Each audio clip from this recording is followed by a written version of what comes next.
Salam à tous. Aujourd'hui, je veux vous parler de quelque chose qui touche chacun d'entre nous. Les épreuves de la vie. La vie n'est jamais facile pour personne. Chacun de nous traverse des moments difficiles, des échecs, des déceptions. Mais ces moments ne sont pas là pour vous briser. Ils sont là pour vous enseigner, pour vous rendre plus fort et pour rapprocher votre cœur d'Allah. Dans cette vidéo, je vais vous montrer comment, à travers la foi, la patience et la confiance en Allah, vous pouvez transformer vos difficultés en opportunités et réussir votre vie. Premièrement, comprenez ceci. Les épreuves font partie de la vie. Allah nous dit dans le Coran, « Nous vous éprouverons certainement par un peu de peur, de faim et de diminution de biens, de personnes et de fruits. Mais fais la bonne annonce aux patients. » Chaque difficulté, chaque obstacle, chaque échec, ce n'est pas pour vous punir. C'est pour purifier votre cœur, pour vous renforcer et pour vous apprendre à vous appuyer sur Allah. Alors, quand la vie vous met à l'épreuve, ne baissez pas les bras. Respirez profondément et rappelez-vous que chaque test a un sens. La deuxième clé, c'est la patience. La patience est votre meilleur allié pour traverser les difficultés. Regardez le prophète Youssouf. Imaginez sa situation. Vendu par ses propres frères. Trahi. Emprisonné à tort. Et pourtant, il n'a jamais perdu foi en Allah. Grâce à sa patience et sa persévérance, il est devenu un leader respecté en Égypte. Sa vie nous montre que même dans les moments les plus sombres, rester ferme dans sa foi et persévérer peut transformer votre destin. Chaque matin, répétez « Allah est avec moi. Je suis capable de surmonter cette épreuve. » Croyez-le et agissez en conséquence. Ensuite, parlons de la confiance en Allah, le tawakkul. Vous faites votre maximum, vous travaillez dur, vous donnez tout ce que vous pouvez, et ensuite vous laissez le reste à Allah. Croire qu'Allah connaît ce qui est le mieux pour vous enlève l'angoisse et apporte la sérénité.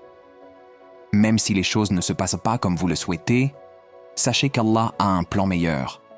Le prophète Mohammed, paix et bénédiction sur lui, nous a enseigné de toujours remettre nos affaires à Allah tout en faisant notre effort. La quatrième leçon, c'est d'accepter vos erreurs. Oui, vous allez échouer. Oui, vous allez tomber. Mais chaque erreur est une occasion d'apprendre et de grandir. Le Coran nous enseigne de toujours revenir vers Allah, de nous améliorer et de devenir meilleurs. Pensez à Adam et Hawa. Leur erreur initiale a été suivie de repentir, et Allah les a guidés et leur a montré la voie. Chaque échec peut devenir une leçon, chaque erreur peut devenir un tremplin. Ne vous jugez pas trop durement. Apprenez, relevez-vous et continuez. Cinquièmement, les petites bonnes actions ont un impact énorme. Sourire à quelqu'un, aider un voisin, donner dans le secret. Tout cela construit votre force intérieure. Même un simple mot de gentillesse peut changer la journée de quelqu'un. Le prophète Muhammad, paix et bénédiction sur lui, a dit « Même un sourire à ton frère est une sadaqa. » Ces gestes construisent une vie pleine de bénédictions et de sérénité. Sixième leçon. Fixez-vous des objectifs clairs. Sans direction, on se perd facilement. Écrivez ce que vous voulez accomplir dans votre vie, puis avancez chaque jour un petit peu vers vos objectifs. La persévérance est plus importante que la vitesse.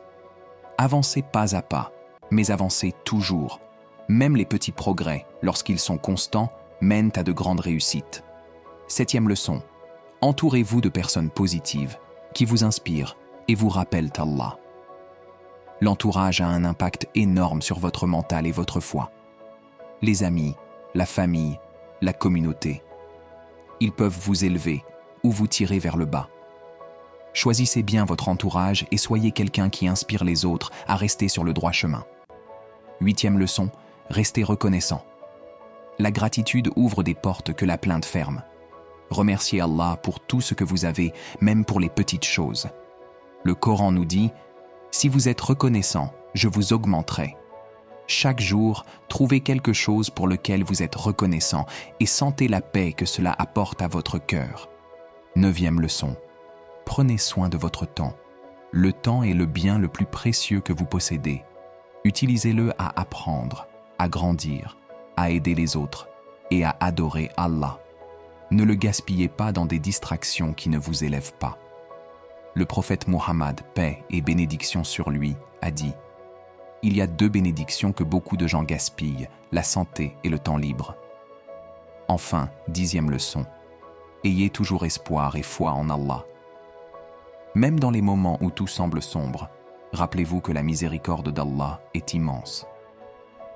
L'histoire de Younous, jeté dans la mer et avalé par la baleine, nous rappelle que la foi et l'espoir peuvent sauver même dans les situations les plus désespérées. Ne perdez jamais espoir, car après la nuit vient le jour, et après la difficulté vient la facilité. Alors retenez ceci, les épreuves sont des tests, la patience est une force, la confiance en Allah apporte la sérénité, les erreurs sont des leçons, et les bonnes actions changent votre vie. Appliquez ces principes chaque jour, et vous verrez votre vie se transformer. Si cette vidéo vous a inspiré, partagez-la pour que d'autres en bénéficient. Laissez un commentaire. Quelle leçon vous inspire le plus aujourd'hui? Et surtout, abonnez-vous pour plus de rappels et de conseils motivants.